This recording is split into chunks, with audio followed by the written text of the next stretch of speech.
An open letter to Arewa youths by Charles Ogbu. Brethren from the north, I bring you greetings from the southern part of Nigeria. On behalf of the peace-loving people of the south in general and millions of Igbo youths in particular, I start this letter by commending you for your recent open letter to the acting president, Professor Yemi Osinbajo, where you called on the pastor-turned-politician to organize a referendum for the Igbos to enable them determine their future in line with international laws on self-determination.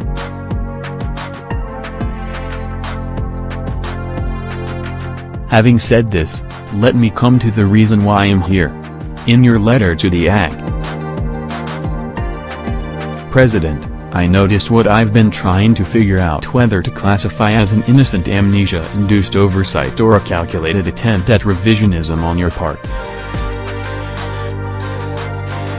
You cited the January 15th coup, which you mischievously tagged an Igbo coup, and claimed it was the Igbos manifesting their hatred for Nigeria. Quite frankly, when I read that part, I was left wondering whether to pause and die laughing or die crying. You and your kind invented the word hatred and even went further to prove that indeed, it is not just a word. You started manifesting hatred for other Nigerians as far back as 1945, when your kind butchered hundreds of innocent Southerners, mostly Igbos, in the north-central Nigerian city of Jos in an anti-Igbo pogrom, 15 years before Nigeria even got her independence from Britain. And of course, your vampiric spirit would later rise again in search of more Igbo blood in 1953, when your people carried out another anti-Igbo pogrom in Kano, which resulted in another hundreds of Igbo lives being wasted once again. This time, all you needed to start doing what you know how best to do was a minor legislative disagreement at the Lagos Parliament, where your lawmakers were booed for trying to delay a motion for Nigeria's independence by claiming the North wasn't yet ready for self-rule. Isn't it a classic definition of irony that a people who started doing exceptionally well in the business of killing and maiming their fellow Nigerians as far back as 1945, when Nigeria had not even dreamt of gaining independence, would now open their mouths and accuse others of manifesting hatred for Nigeria unity? If you ever believed in the so-called Nigeria's unity, why kill and maim your fellow Nigerians for the flimsiest of excuses?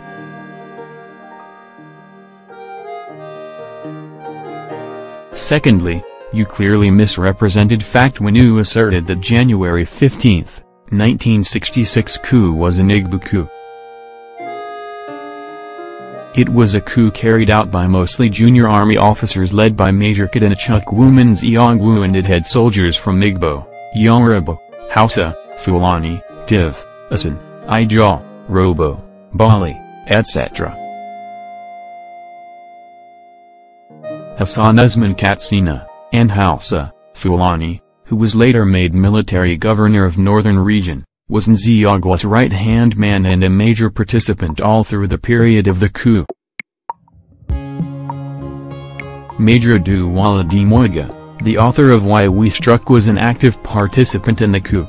There were Major Ife Ajna, Lieutenant Fola Oluwole of the reluctant rebel, Lieutenant Tijani Katsina and Saleh Dambo, who were both Hausa, Fulani. Hope Harris Igega among others. And that same coup was foiled by two brave Igbo men, Agi Ironsi in Lagos, West, and Odumwu Ojukwu in Kano, North. Now, assuming without conceding that the January 15th coup was organized and executed by only Igbo army officers, does it not still amount to a moral tragedy for you guys to blame the whole Igbo nation for a coup carried out by few military men from the region, and even seek to use same to justify the savagery visited on defenseless Igbo men, women and children residing in the north in the aftermath of that coup? Did Nziogwu, who was from Delta State, consult the indigenes of the state before leading the coup?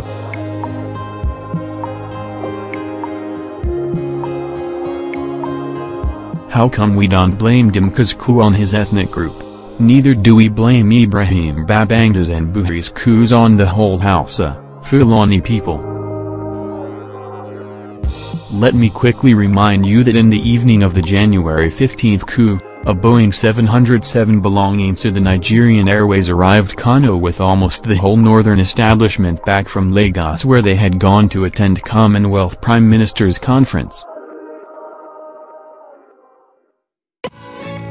Ogbu, it was, who received them at the airport, and even when orders from the coup plotters were to shoot all politicians, Ogbu gifted them with protection.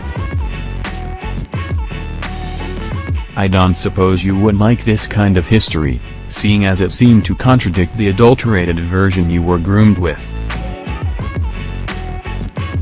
In the said letter, you correctly stated that Ogbu refused to recognize Gowon as head of state, but you mischievously failed to state that Ogbu's refusal to recognize Gowon was in protest over the refusal of the Hausa, Fulani military officers who killed the head of state, Agitation, to allow Brigadier Ogundike to take over as the next in rank according to military tradition. Still, in that same letter, you stated that Ogbu declared Biafra, but you conveniently failed to tell the public that Ogbu didn't just wake up in the morning, smoke his Benson cigarette and rush to declare Biafra. Ogbu did his best to de-escalate tension and even succeeded in reaching a landmark accord with Gowon in Abori, Ghana, which if implemented, would have put an end to the Igbo genocide going on in the north and averted the moral tragedy that was the Biafra War.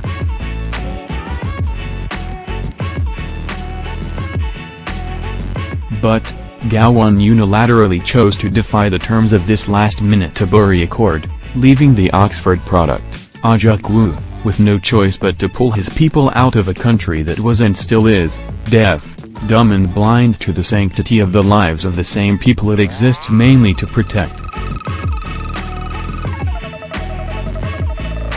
Ironically, it was the North that introduced secession into the consciousness of Nigerians with what came to be generally referred to as Arewa.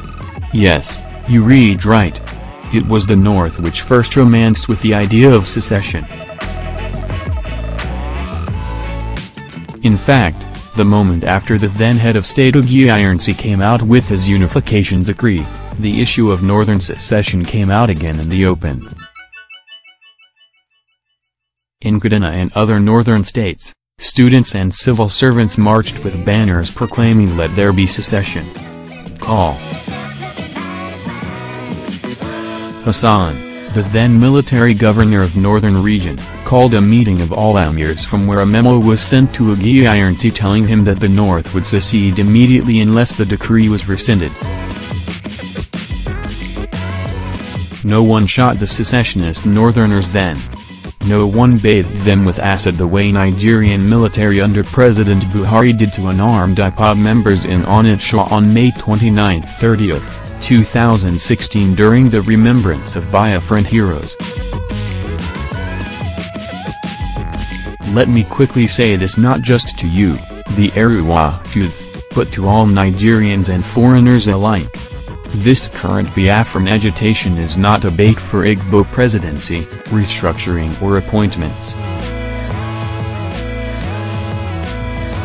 My generation is simply sick and tired of sharing the same country with people who derive enormous pleasure from killing their fellow human beings over the flimsiest of excuses, like the burning of the Koran in a faraway Afghanistan, the shooting of a Palestinian boy in Gaza, and the drawing of the cartoon of Prophet Muhammed in faraway Denmark. Igbo youths are not aggrieved with Nigeria solely because their parents were massacred in the Biafra War. We are aggrieved because almost 50 years after the war, the same people who killed our parents are still killing us, even in our homes using Fulani herdsmen, in our churches and cities using Hausa, Fulani soldiers who kill us and bath us with acid, and our places of business using Almanjurists who slaughter us and burn our shops with state-sponsored impunity for no just cause other than the insatiable urge to spill blood.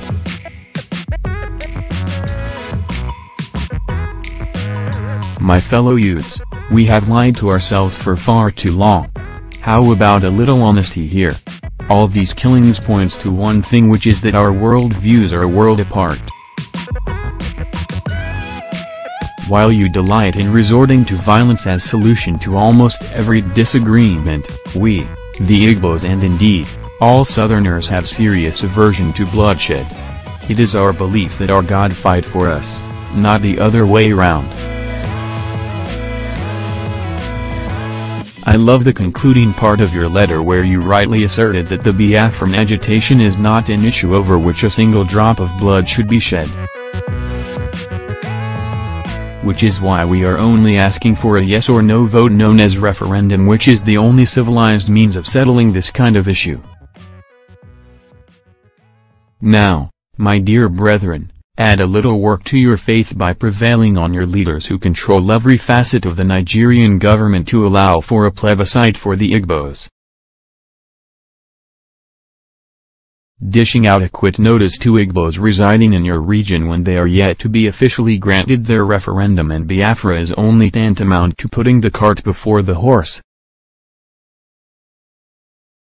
Until the Igbos officially get their Biafra, they remain Nigerians with all the rights and privileges of Nigerian citizens, including the right of living and doing business anywhere in the country. Lastly, let me conclude by reminding you that even in the event of a successful referendum for Biafra, all property legally acquired by the Igbos anywhere in Nigeria remain theirs and are protected by international law. Nigerians did not lose their property in Britain when the latter granted her independence in 1960, did they?